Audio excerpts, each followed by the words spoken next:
menyangkut anggaran IKN, pendapatan OIAKN, penambahan pengaturan juga akan dimasukkan dalam substansi perubahan, yaitu pengaturan mengenai anggaran pendapatan dan belanja Ibu Kota Nusantara yang terdiri dari pendapatan, anggaran belanja, dan pembiayaan.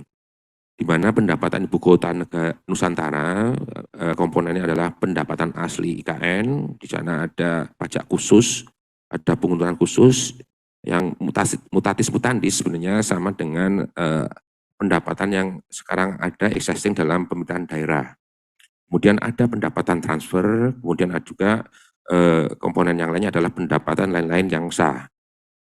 Pendapatan belanja dan pembiayaan Ibu Kota Nusantara dikelola secara terpisah dengan sumber pendanaan yang berasal dari APBN, perencanaan, pelaksanaan, dan pertanggungjawaban dalam rangka pendapatan belanja dan pembiayaan dibahas bersama alat kelengkapan DPR yang membidangi urusan pemerintah yang di dalamnya terdapat tim khusus anggota DPR yang berasal dari daerah pemilihan wilayah IKN. Kemudian ada menyangkut konsep BMN, yaitu barang milik negara. Di sini barang milik otorita kita masukkan dalam substansi perubahan undang-undang bahwa konsep barang milik otorita, pengaturan tentang konsep barang milik otorita atau BMO, itu pada pokoknya adalah bahwa barang milik daerah yang berada di wilayah IKN dapat ditetapkan sebagai barang milik negara dan atau barang milik otorita. Dan juga menyangkut tata kelolanya bahwa Kepala OIKN berkedudukan sebagai pemegang kekuasaan pengelolaan barang milik otorita. BMO tersebut meliputi barang yang dibeli atau diperoleh atas beban anggaran pendapatan dan belanja IKN dan berasal dari perolehan lainnya yang sah. Barang yang berasal dari perolehan lainnya yang sah meliputi tanah yang ditetapkan dan diberikan hak pengelolaan, diperoleh dari hibah atau sumbangan sejenis, hasil pelaksanaan perjanjian, pengalihan barang milik negara dan atau barang milik daerah, atau juga berdasarkan putusan suatu pengadilan, atau diperoleh sesuai dengan peraturan perundang-undangan. BMO hanya dapat dihapuskan, Bapak Ibu, apabila dialihkan menjadi barang milik negara, disertakan sebagai modal otorita Ibu Kota Nusantara, atau ditetapkan menjadi kawasan hutan, atau ditetapkan menjadi hak tanah milik atau hunian masyarakat, dan atau pelaksanaan ketentuan peraturan perundang-undangan. Kemudian yang menyangkut substansi selanjutnya adalah keberadaan menyangkut badan usaha otorita IKN, yaitu BUO. BUO ini telah diatur dalam peraturan Presiden, Bapak Ibu, Presiden nomor 62 tahun 2022 tentang otorita Ibu Kota Nusantara.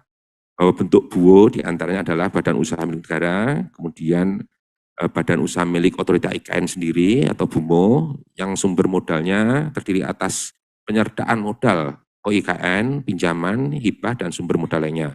Kemudian yang ketiga menyangkut badan usaha yang sebagian sahamnya dimiliki oleh OIKN dan atau BUMO. Nah, ini agak berbeda dengan kategori yang kedua, badan usaha milik otorita IKN, yaitu menyangkut proporsi saham yang ada di dalam badan usaha tersebut. Kemudian menyangkut pembiayaan. Penguatan pengaturan mengenai pembiayaan OIKN diperlukan agar ada kepastian hukum bagi OIKN dalam hal pembiayaan pembangunan IKN. Pembiayaan utang OIKN terdiri dari pinjaman OIKN, obligasi yang diterbitkan oleh IKN dan sukuk. Penerbitan obligasi dan atau sukuk OIKN dilakukan setelah ditetapkan pengalihan kedudukan fungsi dan peran Ibu Kota Negara ke IKN. Jadi nanti setelah 3P kemudian baru dipindahkan, baru ini akan dijalankan. Pemerintah juga dapat menerbitkan obligasi dan atau sukuk untuk mendukung pembangunan IKN.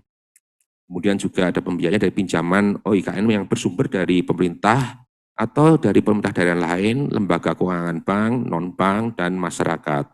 Pemerintah dapat memberikan jaminan pembiayaan utang OIKN dengan memperhatikan kemampuan fiskal OIKN. Kemudian juga bahwa intinya prinsipnya OIKN dapat menerima pinjaman luar negeri melalui Menteri Keuangan. Pembiayaan utang OIKN digunakan untuk membiayai kegiatan 4P yang sebagaimana tadi disampaikan Ibu Sadia Budiani, bahwa kita untuk tahap pertama sampai 2024 untuk persiapan dan pemindahan, kemudian diselanjutkan tahap-tahap selanjutnya. Penerbitan obligasi dan atau suku OIKN digunakan untuk infrastruktur dan atau investasi berupa kegiatan penyediaan pelayanan publik yang menjadi urusan OIKN. Nah ini yang substansi yang selanjutnya yang saya kira penting dan ditunggu, yaitu menyangkut penyediaan rumah ya Pak ya. Penyediaan rumah dan pelaksanaan hunian yang berimbang. Yang di sini tadi kami lihat ada dari perwakilan asosiasi dari Kadin, dari REI, Kalimantan Timur.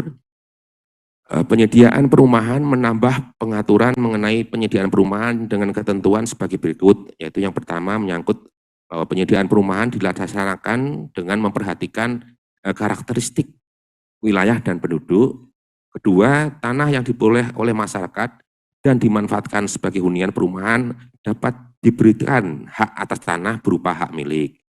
Kemudian apabila hak guna bangunan juga dimanfaatkan untuk pengembangan perumahan, maka hak tersebut wajib ditingkatkan menjadi hak milik perorangan. Itu poin-poin menyangkut penyediaan perumahan. Kemudian pelaksanaan kewajiban menyangkut hunian berimbang. Kemudian bahwa pelaksanaan hunian berimbang existing, ya kita tahu yang diatur dalam Undang-Undang Nomor 1 2011 tentang perumahan dasar luasan belum dapat mengakomodir kebutuhan di IKN, yaitu menyangkut komposisi rumah mewah, sedang, dan sederhana. Oleh karena itu perlu diatur pengecualian bahwa pembangunan dan penyediaan perumahan dan pemukiman di IKN dapat dilakukan oleh pelaku usaha yang memiliki kewajiban hunian berimbang terhutang di wilayah lain. Dalam rangka percepatan penyediaan hunian, Kepala OIKN dapat mengajukan penggunaan dana konversi, hunian berimbang, ya, taman, jalan, fasum, dan lain-lain kepada Menteri PUPR. Kemudian yang substansi selanjutnya adalah menyangkut pemantauan dan peninjauan. Sebagaimana kita tahu Bapak bahwa kekhususan IKN adalah memang di sini tidak ada Dewan Perwakilan Rakyat nanti langsung, sehingga kita tahu dalam Undang-Undang Existing, pemantauan peninjauan terhadap pelaksanaan Undang-Undang IKN dilakukan oleh DPR melalui kelengkapan yang menangani bidang legislasi. Nah ini akan dirubah mengingat bahwa IKN itu sangat erat dengan pelaksanaan urusan pemerintahan, sehingga dalam perubahan undang-undang ini maka yang melaksanakan pemantauan dan peninjauan adalah alat kelengkapan DPR yang membidangi bidang pemerintahan. Dalam substansi juga akan diatur beberapa hal dalam ketentuan peralihan bahwa sebelum kedudukan ibu kota negara secara resmi dipindahkan ke IKN, artinya sebelum ada keputusan Presiden untuk pemindahan ke IKN, maka pemerintah daerah yang semula, yang existing tetap melaksanakan urusan pemerintahan di IKN. Mengangkut pungutan-pungutan masih bisa melaksanakan urusan pemerintah di IKN masih dapat dilaksanakan.